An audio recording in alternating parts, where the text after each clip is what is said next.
nalulungkot at nakakagalit yung nangyari yung nangyayari sa ating bayan ngayon.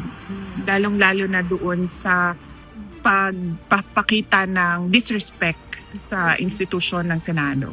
Hindi katanggap-tanggap para kay Vice President Sara Duterte ang gulong nangyayari sa Senado sa gitna ng bantang pag-aresto kay Senator Ronald Bato de la Rosa.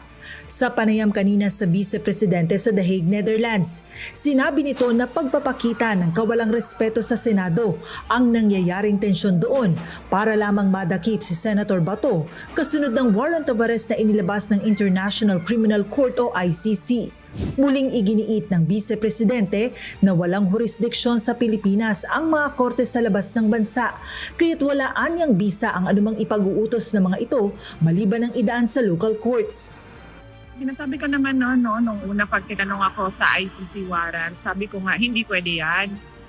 Dahil ang mga foreign courts at foreign tribunals, wala silang jurisdiction sa loob ng Pilipinas. Kaya wala ding bisa lahat ng mga issuances ng foreign courts at foreign tribunals sa Pilipinas. Maliban na lang kung ipasok yan sa loob ng local courts at yung local courts ang mag-issue ng kanyang sariling Philippine order base doon sa mapag-usapan sa kaso. Yun ang dapat na proseso.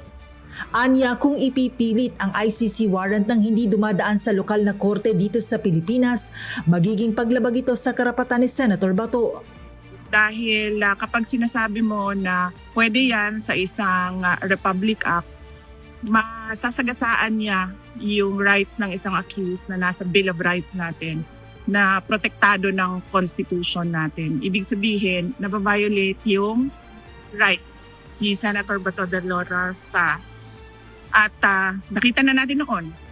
Muling inihalimbawa ni VP Sara ang nangyaring pag-aresto noon at pag-turnover sa ICC sa kanyang ama na si dating Pangulong Rodrigo Duterte, na ayon sa Vice Presidente ay isang extraordinary rendition.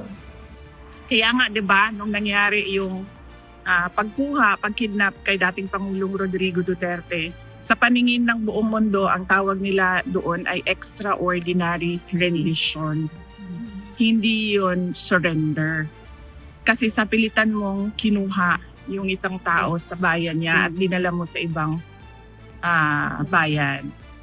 Ayon kay VP Sara, batid ni dating Pangulong Duterte ang kaguluhang nangyari kahapon sa Senado.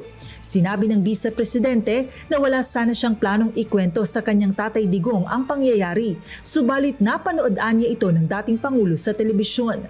Nakausap na ni VP Sara kahapon si Senator De La Rosa habang patuloy rin ang kanyang pakikipag-ugnayan sa mga kaalyado sa Senado para malaman kung anong tulong ang maaaring ipaabot kay Senator Bato. Joan Nano, humahataw sa balita ngayon.